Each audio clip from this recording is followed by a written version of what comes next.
First, we're going to start with weather. Beyond it being incredibly cold outside and there being a little bit of precipitation right now, we are preparing to have anywhere the forecast range between 1 and 4 inches are projected to fall overnight in Louisville between 7 p.m. and 7 a.m. tomorrow morning. There also may be another system that follows that on Saturday where the projections currently range between 1 and 3 inches of snow. In preparation for this, our crews actually began work last night at 7:30 last night, worked through the evening, brining streets across the county.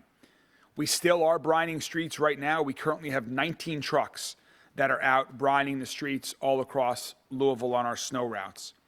And this evening, our snow team will transition to salting the roads once the precipitation begins or as appropriate.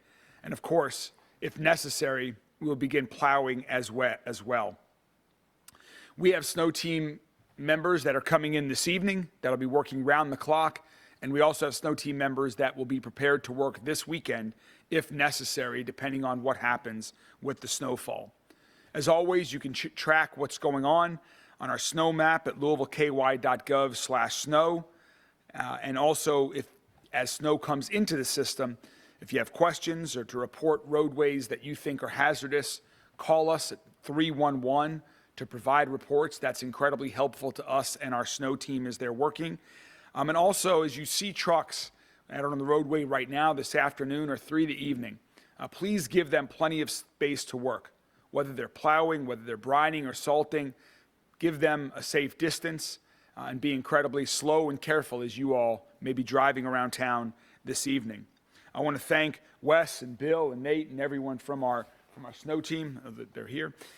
Really appreciate what the entire team has been doing. We've been getting quite a bit of precipitation here over the past couple weeks. And finally, if people want to stay up to date on the latest, another reminder to sign up for Lens Alert, 67283. You can text 67283 and sign up for emergency notifications that come directly from the city in the case of crises or severe weather events. We'll take questions after we go through both topics today, but that is the update on the snow. We are definitely prepared for that, and we'll see what comes our way, but we're going to be prepared for either whatever happens. The other topic we want to give an update on today is, we're now more than a month out from the tragic crash of UPS flight number 2976. And since day one, our first responders have been at the site to tackle initially the response and then the remediation and recovery effort at the crash site. It's been an incredibly difficult time for our community, for the families who lost loved ones. But one bright spot since the tragedy is the feedback that we've received and continue to receive on the work of our amazing first responder, cleanup, and remediation teams. I want to read a brief note that I received the other day from one of the contractors, a national contractor who's working on the site, because I think it says a lot about the teams that we should all be proud are working on our behalf here in Louisville. And so I read, quote, "I've been in this industry for more than 30 years, and my counterpart and I have managed some of the most significant incidents in our nation's history, including 9/11, the East Palestine train derailment, the Southern California wildfires, Hurricane Katrina, and the BP response, as well as countless chemical plant disasters, marine casualties, and other events. In all of that experience, I can honestly say I have never worked alongside a more capable, collaborative, and selfless group of professionals than those here in Louisville. It truly sets this city apart and deserves recognition." He goes on to say, "With over 3 decades in this field, I can confidently say this response would not be nearly as effective without this team. In just over a month, we have accomplished more to restore this community than many cities would achieve in 3 months. Simply put, your team is exceptional, and it has been a true privilege to work alongside them, and it has been our honor to serve the Louisville community in this time of need." I think that's very appropriate recognition for the wider range of first responders that have been working and continue to work at the crash site, around the crash site, to get our community back to where it was and to deal with all of the impacts from this tragedy. And today I'm joined by several of those leaders from emergency services and MSD to provide some additional updates on the remediation efforts. They acted quickly, including MSD, which got to work right away and prevented 30,000 gallons of oil from getting into the waterways. And they've stayed on the site and worked diligently to remediate the entire area. And I want our community to know that environmental cleanup remains active, and there are strict rules and guidelines being followed, including the Resource Conservation and Recovery Act. This includes things like oil, debris, soils, and water that are being transported, getting ready to be transported off-site for their ultimate disposal. And that transportation and the disposal of the oil, of the debris, of the soils, of the water, will all be according to these guidelines and environmental regulations. So to provide an update on the work at the site right now, I'd like to first welcome Jody Myman, who also in that long email, of which I just read some excerpts, was singled out as one of the great leaders helping our community following the site and so many other things as well. Jody? You can. Okay. Thank you, Mayor. And those same sentiments come from the city as far as the contractors that have come in from both locally as well as from around the country to help us out. The collaboration and the transparency has been really good. So just a quick update from the site. I've mentioned every week since the beginning that we've got 3 phases. Phase 1 has been opened to the general public. Now it's Don Hudson, grade lane to Don Hudson and south to the outer loop. Businesses for the most part as usual or as usual as it can be. We've also got phase 2. It's all the other businesses on grade lane that's within our secured site. We've got businesses and employees that are coming and going and working throughout that. We've also got the phase 3, which is Melton, Knopp, Able, and Hawkins Avenue.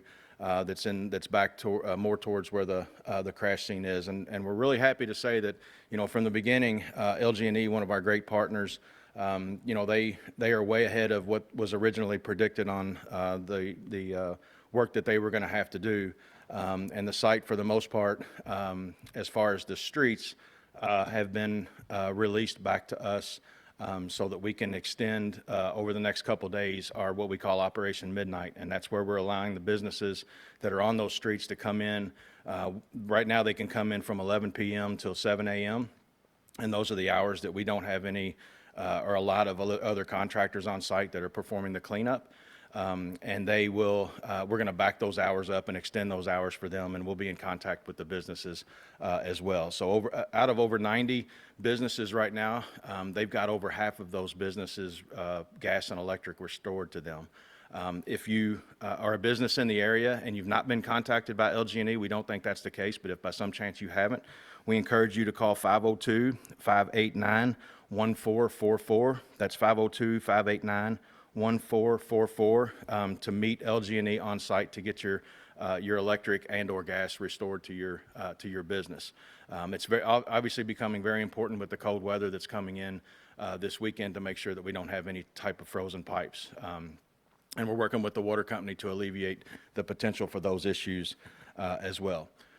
Another update is we're coming up on 30 days of the Community Resource Center being opened. Tomorrow will actually be its last physical day on site. The Small Business Association will be in town for a few more days, but it's closing tomorrow. But we will still have resources, and we're communicating with businesses that if they need additional resources, they can go to our website and they'll be able to find information as if they were going to the actual physical site to get that. So we're going to continue assisting them. There's just not going to be a physical site that's open past tomorrow. Like I said, the number of appointments have significantly dropped just over the last week, so we feel like it's time to do that.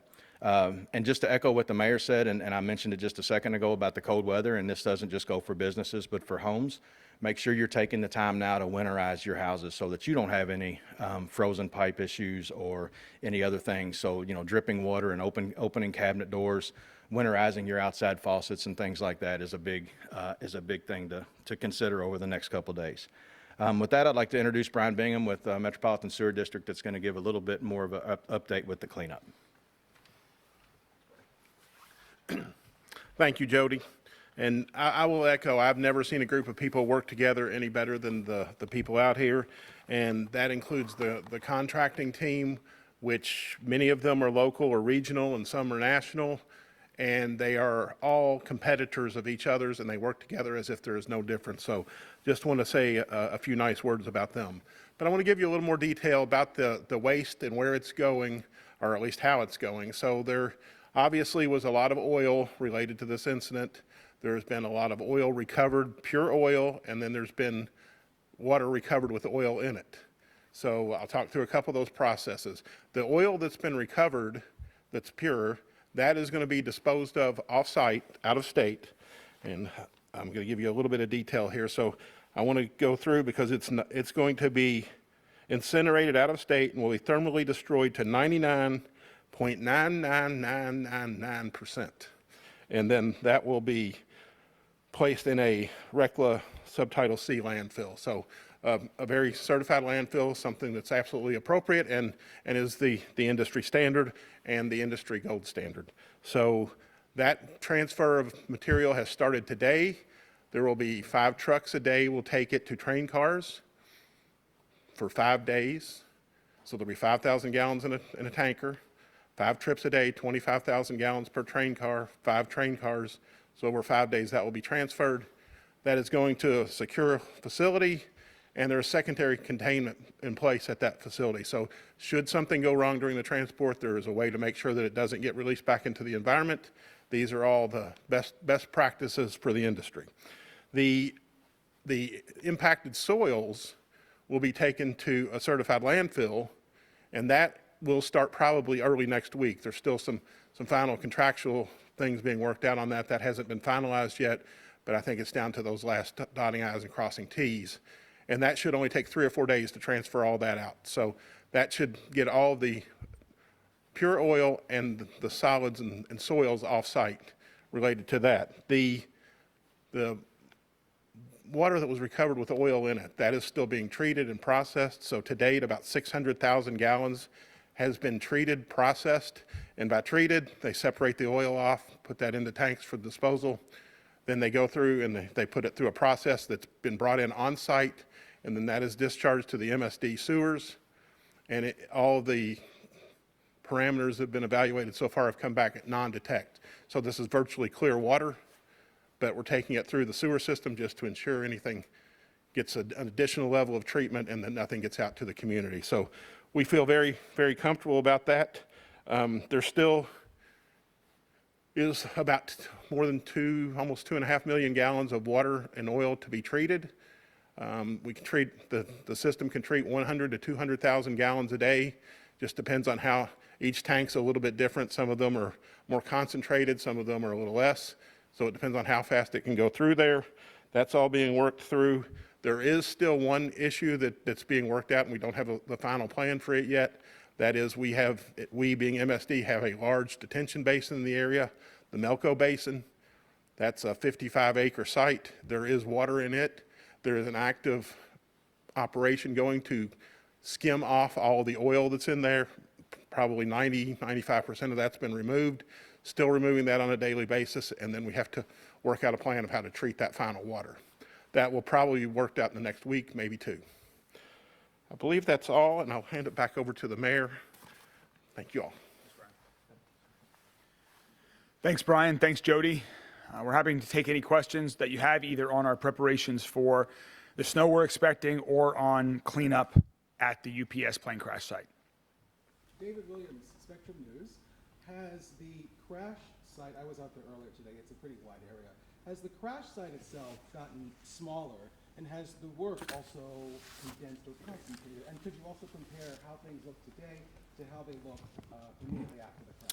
Yeah, so obviously it's been, there's parts that have been cleaned up, and there's, this is it's an operation that is done in segments. So, the contractors on site that's still collecting the pieces of the aircraft, categorizing that so that it can be shipped off to a proper location.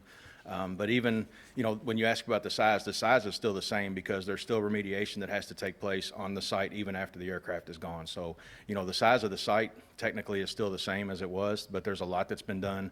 Like I said, it's a delayering of things that has to take place, all the way down to actually skimming some of the contaminants out of the earth and out of the rock that's on site. So, it's completely changed, from obviously the night of the crash because, the company that's removing that aircraft, has moved through and they're, I mentioned it in the last week, the briefing that, they're getting into the more concentrated areas. So, it's slowing them down a little bit. The weather's not cooperating, but they've also brought a lot of extra their crew members in too. So, it doesn't really appear that it's slowed them down because they've been able to adapt to those challenges. I have a couple questions for Jody. First one is that police barricade near Grade Lane and Don Hudson Boulevard. When was that pushed back? I mean, now it's virtually right there by Grade A Auto Parts. Yeah, so that was phase one. We moved that back, I'm going to say it was a couple weeks ago, when we were able to open that up to the general public and make it a local access only. So it's been in place there, and the businesses have to provide us names of not only their employees, but any contractors that are coming in or any deliveries that are being made to, and they have to be, accounted for once they enter that site and then escorted to the different facilities or the different locations once they're in that site. And at this point in the cleanup, why isn't anyone allowed in to tour the crash site? It's just, to be honest with you, that's not on our priority list. It's just, we need to keep this site secure because there's still evidence out there. There's still a lot of utility work. You just heard from Brian. There's moving trucks all over the place. There's people that are standing in the road. It's not a tour site right now. It's still an active cleanup operation that's very, very busy every single day.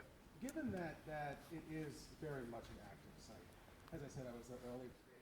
My question is, how come some businesses that seem to be on the periphery of the intense location are not being allowed to go back? For example, Grade A, they're right next to the checkpoint. I think on that outermost edge of that area, they're still closed. So how come businesses like them or others that aren't as close to the actual site itself are not yet open? So they're, and some of the businesses are not choosing to open even in that Operation Midnight, but to my knowledge, Grade A's got a location off-site that's opened up that they're working from. So, they were on site, taking a look at some of their locations as well. But, if you think about the actual crash site, it went through Grade A. So, there's some limited area that they're not even able to access. But we've given them access to several locations in that area, and they've taken advantage of that.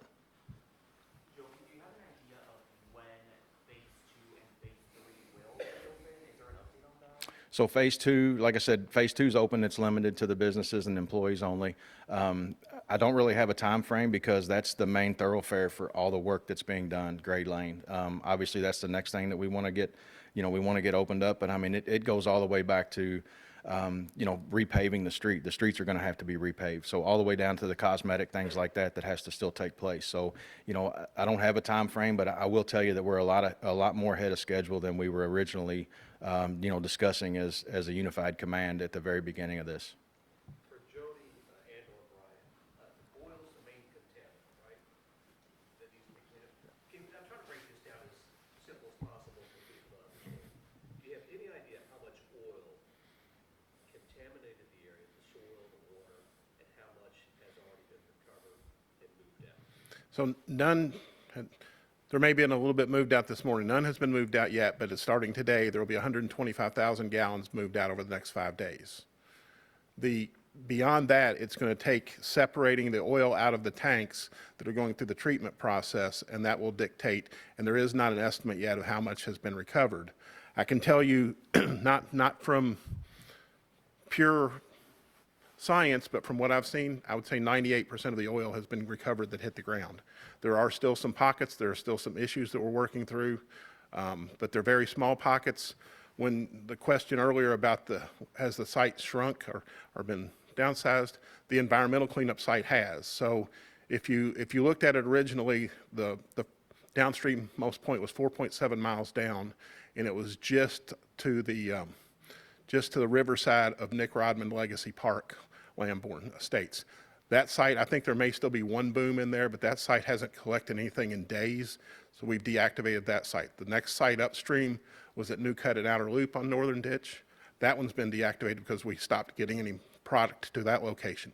The next site upstream was National Turnpike in Northern Ditch. That one's been deactivated. So we've controlled everything back to the immediate area of the crash, actually slightly downstream of there, but all within our perimeter. So it has been greatly reduced. The treatment process is a very high quality process. It removes even, PFAS has come up as a question before. It removes PFAS to 99.9999, so 6 nines, 2 on the left side of the decimal point, percent removal. So this is a very good process. We're monitoring every batch, so it's going through in 100,000 gallon batches that we're treating out there, and every one of those is sampled before it's released to make sure that nothing gets out, so no metals, no other chemicals, nothing like that. So this is a very high level of treatment, far higher than I've ever seen done on anything else.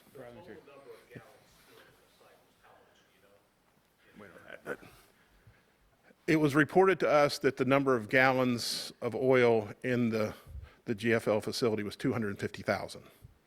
But we don't know what actually burned in the fire versus what was released. But we do know, we will have an accounting eventually. We just don't know what is in the 140 frac tanks that we have liquids in right now. We haven't been able to classify that yet. And so, Paul, just take another way to look at that. There are basically 4 things that are being removed from the site. There's the debris from the aircraft, and that, as Jody mentioned, we have a contractor who is cataloging and collecting all of the debris and taking that off-site. You then have the soil. Soil that was contaminated is also, as you just heard from Brian earlier, that starting today will be transported off-site to rails, and then it will be railed to a location where it can be safely incinerated and disposed of. You then have the oil, and the oil has been taken, and that too is being removed from the site. And then finally, you have the water, and the water on the site is being separated.